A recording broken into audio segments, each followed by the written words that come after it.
Assalamualaikum warahmatullahi wabarakatuh.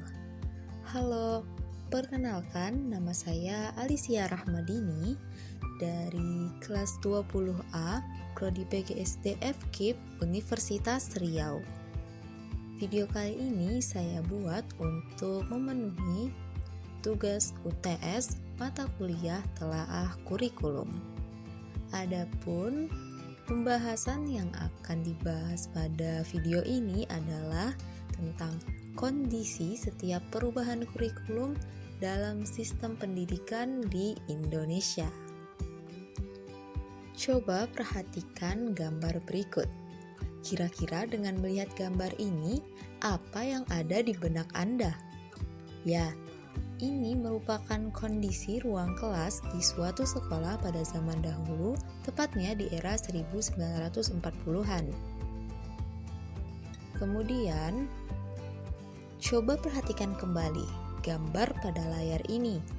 Apa yang ada di benak Anda setelah melihat gambar kedua ini? Ya, ini adalah kondisi ruang kelas di suatu sekolah pada masa sekarang. Dari kedua gambar yang ditampilkan tadi, tentu dapat kita perhatikan perbedaan yang cukup besar di antara keduanya. Pada gambar pertama menampilkan kondisi sekolah rakyat di tahun 1940-an, di mana fasilitas dalam pembelajaran masih sangat terbatas.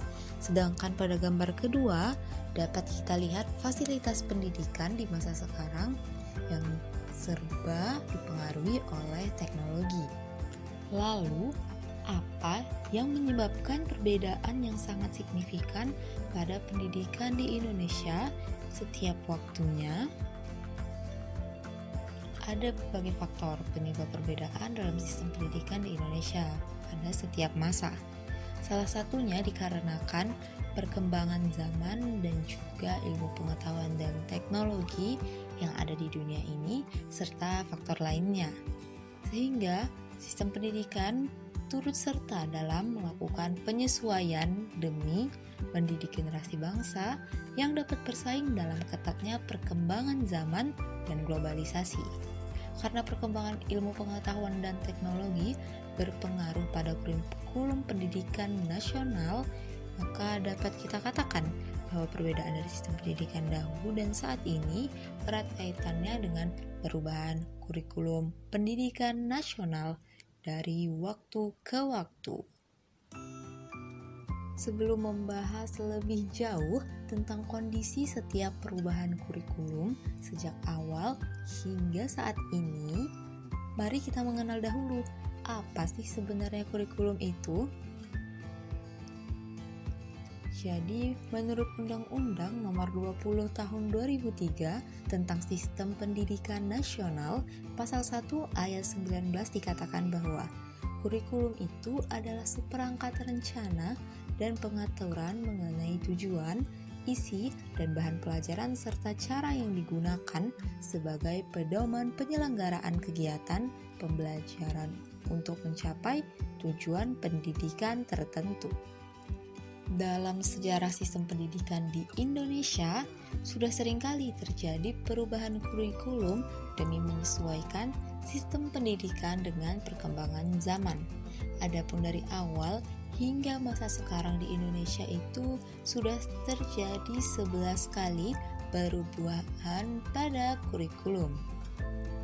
Dapat kita lihat pada tampilan ini ada 11 kurikulum yang pernah digunakan dalam sistem pendidikan di Indonesia, mulai dari Rencana Pelajaran 1947 hingga kurikulum 2013 dan saat ini adalah kurikulum Merdeka Belajar. Saya akan menjelaskan satu persatu dari karakteristik setiap kurikulum yang pernah digunakan di sistem pendidikan Indonesia ini, mulai dari awal hingga kurikulum yang digunakan pada masa sekarang. Pertama adalah kurikulum, yaitu Rencana Pelajaran 1947. Kurikulum atau yang disebut dengan Rencana Pelajaran 1947 ini bersifat politis, di mana pada rancangan pelajaran ini tidak mau lagi menerapkan kurikulum Belanda yang orientasi pendidikan dari pengajarannya ditujukan untuk kepentingan kolonialis Belanda, dan juga pada penerapan rencana pelajaran 1947 ini asas pendidikan ditetapkan yaitu Pancasila.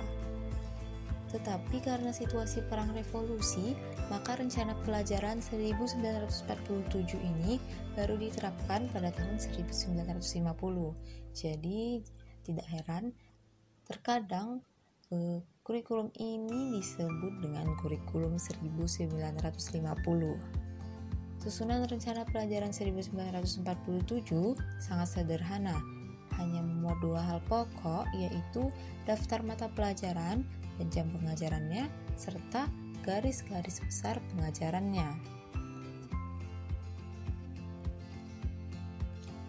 Kemudian juga rencana pelajaran 1947 ini menekankan pada pembentukan karakter manusia Indonesia yang merdeka.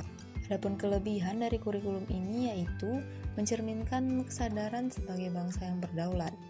Kemudian juga memiliki fungsi strategis dalam mempersatukan bangsa Indonesia melalui pendidikan. Kemudian, kurikulum ini mengadopsi dari pengalaman pendidikan Indonesia yang telah lalu di masa penjajahan, sehingga memudahkan dalam penyusunannya.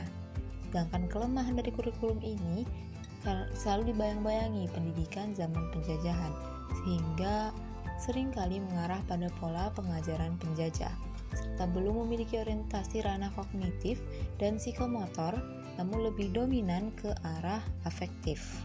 Selanjutnya adalah Rencana Pelajaran Terurai 1952. Ini merupakan kurikulum kedua yang digunakan pada sistem pendidikan di Indonesia. Karakteristiknya dari kurikulum ini adalah pertama, memperhatikan isi pelajaran yang dihubungkan dengan kehidupan sehari-hari. Lalu, membentuk kelas masyarakat, yaitu sekolah khusus bagi lulusan sekolah rakyat 6 tahun yang tidak melanjutkan ke SMP. Selanjutnya, mengajarkan keterampilan seperti pertanian, pertukangan, dan perikanan. Di penghujung era Presiden Soekarno, muncul Rencana Pendidikan 1964 atau Kurikulum 1964, di mana fokusnya pada pengembangan daya cipta, rasa, karsa, karya, dan moral atau disebut dengan Pancawardhana. Mata pelajaran diklasifikasikan dalam 5 kelompok bidang studi: moral, kecerdasan, emosional atau artistik, keterampilan, dan juga jasmania. Pendidikan dasar lebih menekankan pada pengetahuan dan kegiatan fungsional praktis.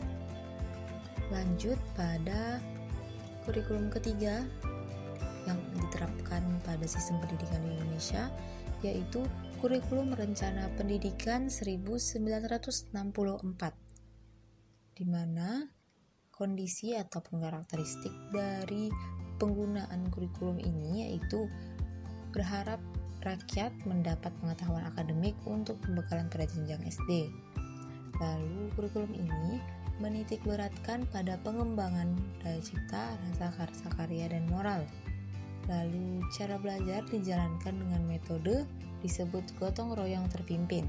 Selanjutnya, kurikulum ini merupakan alat untuk membentuk manusia Pancasilais yang sosialis Indonesia. Itu tadi tentang Kurikulum Rencana Pendidikan 1964.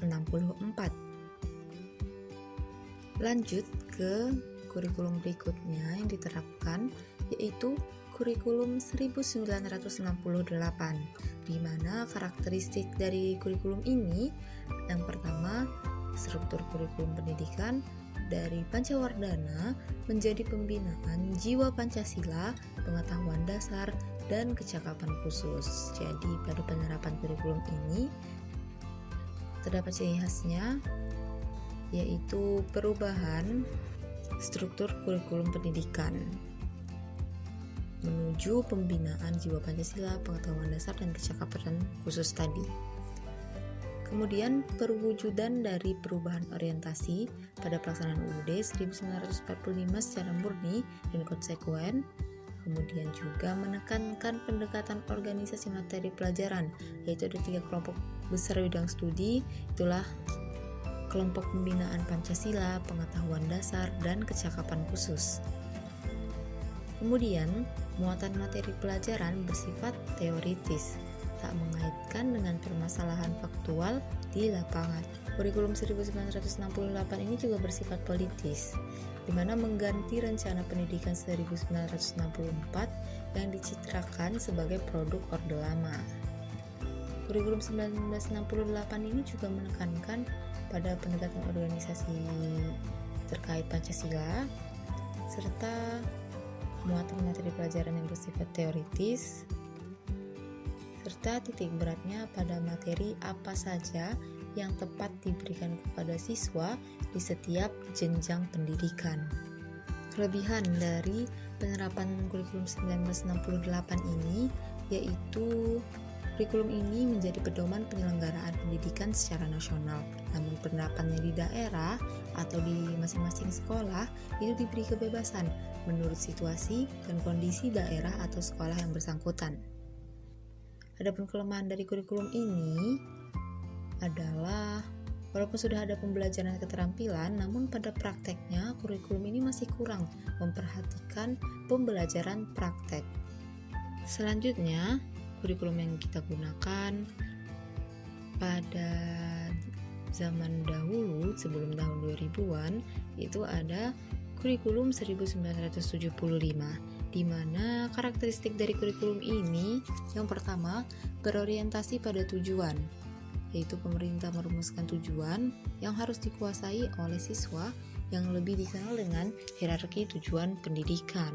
Kemudian karakteristiknya adalah menganut pendekatan integratif yang memiliki arti bahwa setiap pelajaran memiliki arti dan juga peranan yang menunjang kepada tercapainya tujuan-tujuan yang lebih integratif. Selanjutnya, menekankan kepada efisiensi dan efektivitas dalam hal daya dan waktu. Kemudian, pembelajaran lebih banyak menggunakan teori behaviorisme, yaitu memandang keberhasilan dalam belajar ditentukan oleh lingkungan dengan stimulus dari luar. Dalam hal ini, yaitu sekolah dan juga guru.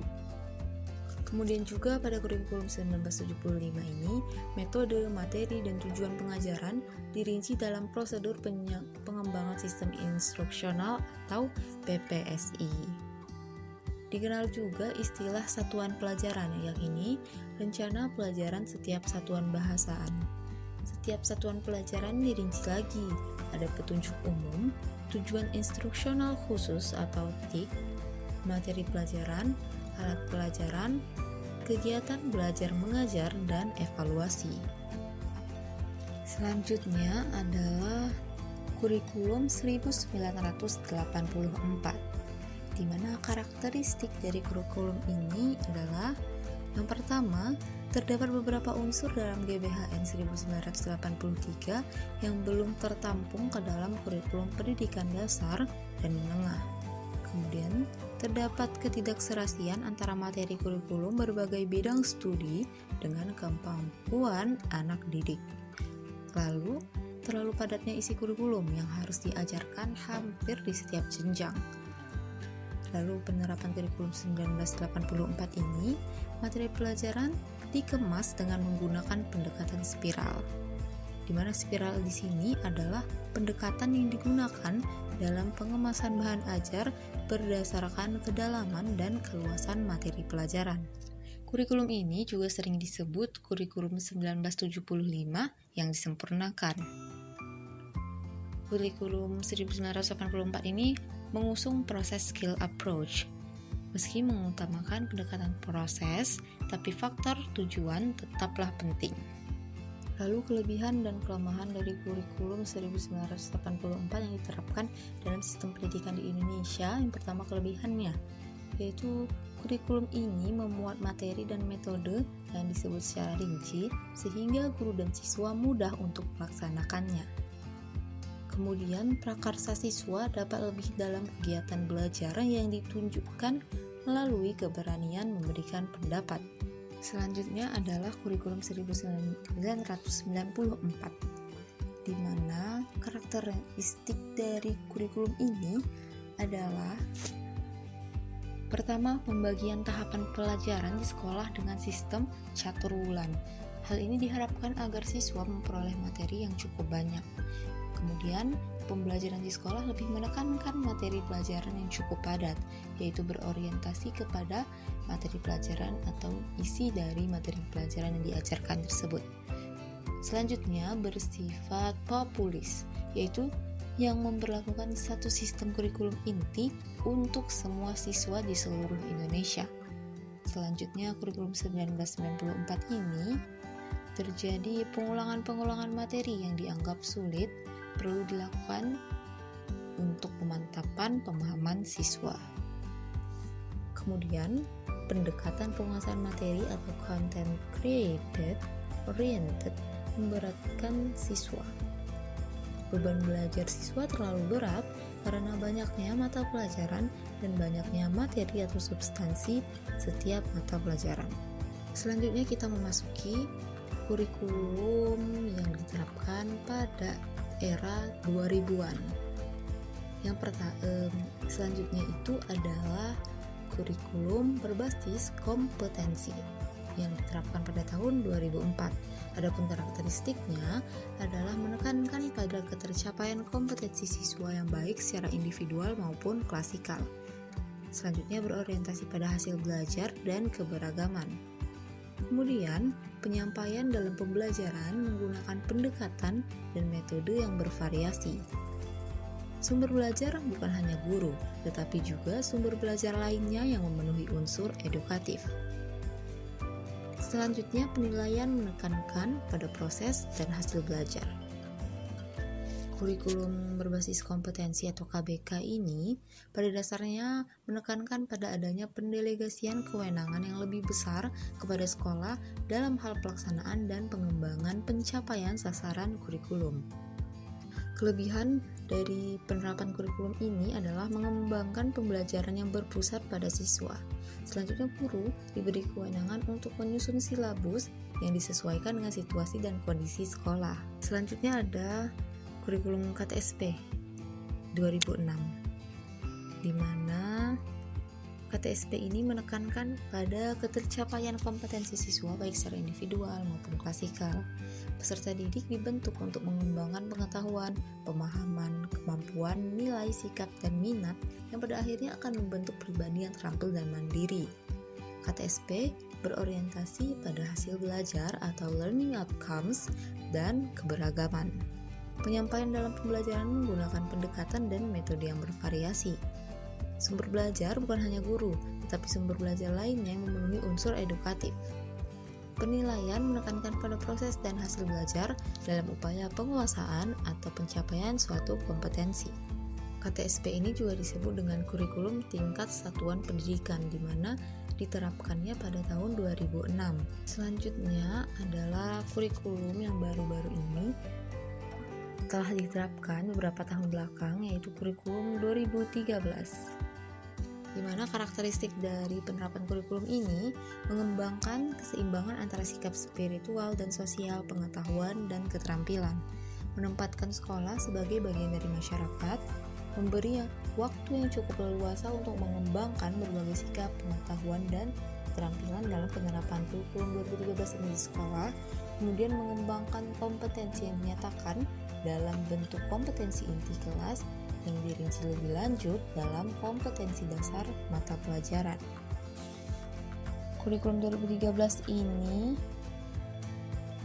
ditandai oleh pengembangan kompetensi berupa sikap, pengetahuan, keterampilan berpikir, dan keterampilan psikomotorik yang dikemas dalam berbagai mata pelajaran. Selanjutnya adalah kurikulum Merdeka Belajar, yaitu diterapkan pada tahun 2021. Jadi baru-baru saja diterapkan pada masa sekarang. Karakteristiknya, kurikulum ini berbasis kompetensi, di mana pengetahuan, keterampilan dan sikap dirangkaikan sebagai satu kesatuan proses yang berkelanjutan yang disebut capaian pembelajaran. Kemudian pembelajarannya yang fleksibel, di mana pada kurikulum tersebut capaian pembelajaran disusun dalam fase-fase, di mana 2-3 tahun per fase. Misalnya, fase 1 itu untuk sekolah dasar, fase 1 itu kelas 1 dan 2, fase 2 kelas 3 dan 4, dan fase 3 kelas 5 dan 6 sekolah dasar. Muatan atau konten dikurangi agar peserta didik memiliki waktu yang memadai untuk menguasai kompetensi yang ditargetkan. Ciri berikutnya adalah karakter Pancasila, di mana sinergi antara kegiatan pembelajaran rutin sehari-hari di kelas dengan kegiatan non-rutin project interdisipliner yang berorientasi pada pembentukan dan penguatan karakter berdasarkan kerangka profil pelajaran Pancasila. Itulah tadi beberapa penjelasan tentang kurikulum atau kondisi kurikulum yang pernah diterapkan pada sistem pendidikan di Indonesia, mulai dari awal itu ada kurikulum 1947 hingga kurikulum yang diterapkan pada masa sekarang, yaitu kurikulum Merdeka Belajar. Semoga penjelasan tadi dapat mudah dipahami, dan terima kasih sudah menyaksikan video ini, semoga bermanfaat. Saya tutup dengan sebuah kutipan dari John Dewey, "Pendidikan bukan persiapan untuk hidup, tapi pendidikan adalah hidup itu sendiri." Sampai jumpa kembali. Maaf jika ada kesalahan kata. Wassalamualaikum warahmatullahi wabarakatuh.